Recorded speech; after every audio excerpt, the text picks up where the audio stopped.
Кто является самым эффективным хищником в Африке? Лев? А может, гепард? Ни тот, ни другой. Как правило, успешными оказываются не более 30% львиных охот.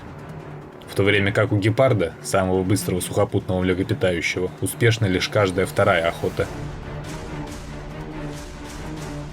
У героя сегодняшнего видео эффективность охоты может достигать 90%, а масса тела добычи превышает 300 кг, что делает его одним из самых эффективных и опасных африканских хищников. Знакомьтесь, гиеновидная собака.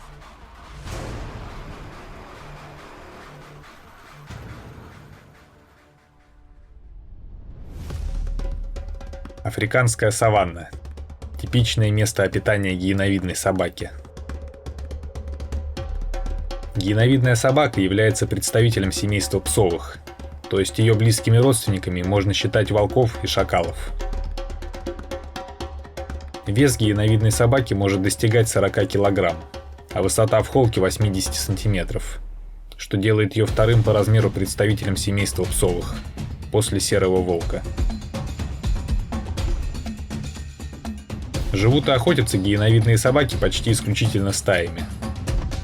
Одиночные гиеновидные собаки встречаются крайне редко.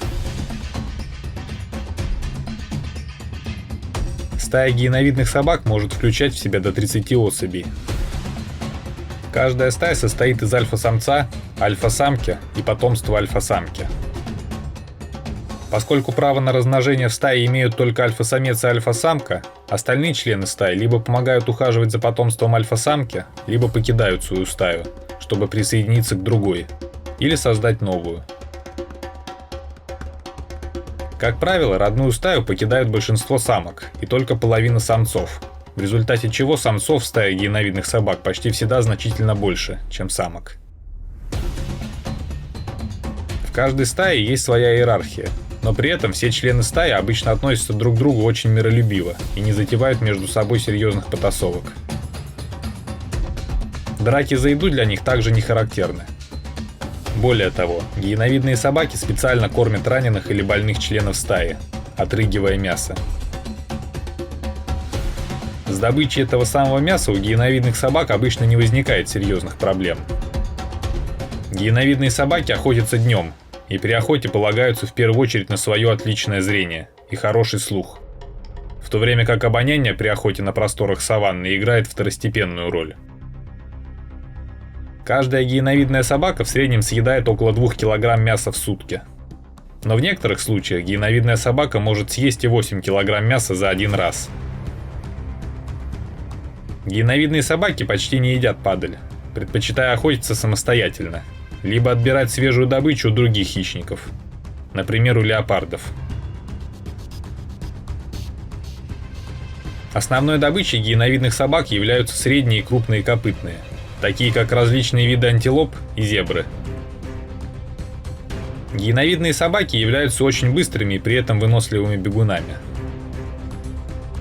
Они могут развивать скорость до 60 км в час и поддерживать ее на протяжении нескольких километров.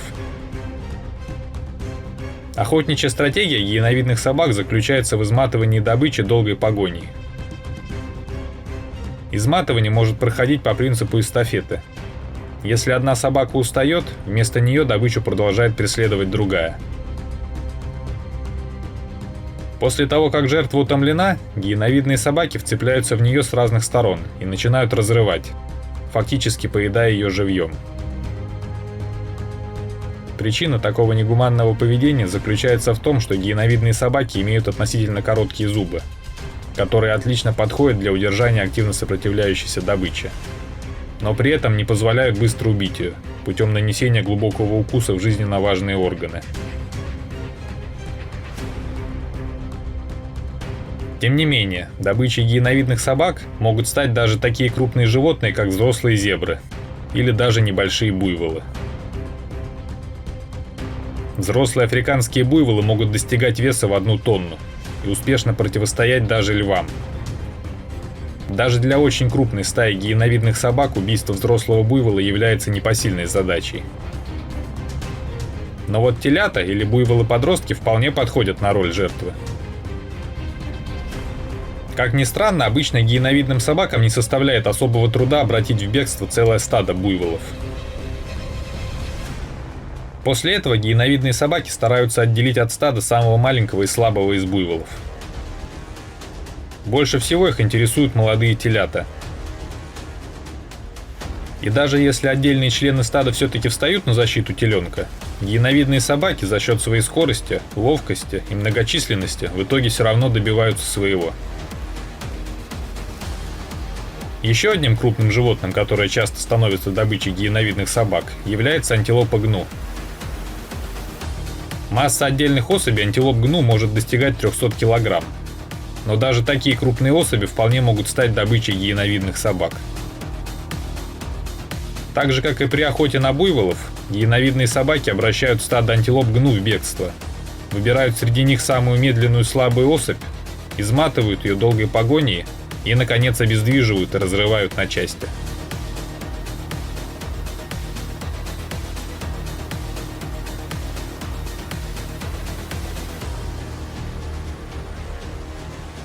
Также жертвой гиеновидных собак нередко становятся такие хорошо защищенные животные, как бородавочники, способные достигать массы 100 кг.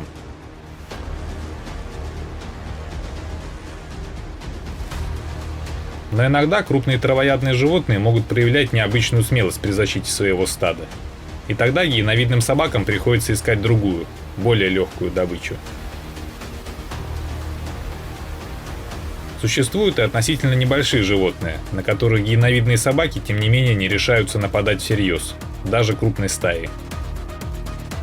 К их числу относятся, например, павианы, которые так же, как и гиеновидные собаки, живут большими сплоченными стаями, имеют довольно агрессивный нрав и обладают мощным укусом. Другой, еще более мелкий обитатель Африки, которого не особо тревожат гиеновидные собаки – лысый барсук или медоед. В открытое противостояние с гиеновидными собаками медоед предпочитает не вступать, но и собаки обычно не проявляют к медоеду сильного интереса, так как убить его для гиеновидных собак задача довольно трудная, а мяса в медоеде совсем немного. Главными конкурентами и врагами гиеновидных собак являются львы и пятнистые гиены. Львы, помимо того, что регулярно отбирают у гиеновидных собак их добычу, часто ловят и убивают самих гиеновидных собак. Причем делают это не ради пропитания, а с целью устранения конкурентов. Впрочем, иногда пойманных львами гиеновидных собак спасает способность притворяться мертвыми. Гиеновидные собаки, в свою очередь, нередко охотятся на львят и львов-подростков.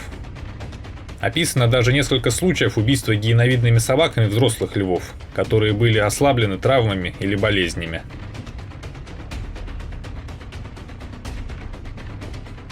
Пятнистые гиены, так же как и гиеновидные собаки, живут стаями, но при этом взрослая гиена может достигать массы 90 кг и значительно превосходит по силе любую гиеновидную собаку.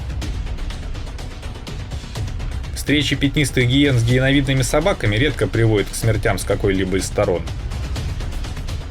Как правило, небольшие группы гиен следуют за стаями гиеновидных собак с целью отнять у них добычу или поживиться ее останками. Но при удобном случае они могут поймать и убить саму гиеновидную собаку.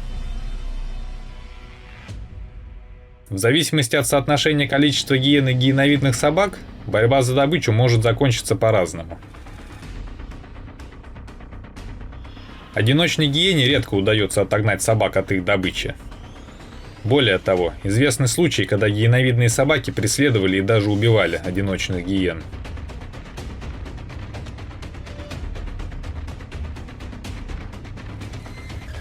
В случае же, если гиен несколько, то их шансы отобрать добычу у гиеновидных собак резко возрастают. Если гиеновидные собаки активно пытаются отбить свою добычу, то гиены могут использовать простой, но очень эффективный прием. Пока одна гиена из группы поедает добычу, остальные гиены отвлекают внимание гиеновидных собак на себя.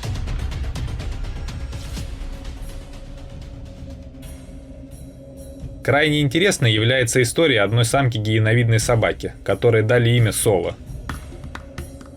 Соло жила в маленькой стае, от которой вскоре осталась только она и еще два самца. Через некоторое время самцы тоже исчезли, и Соло осталась одна.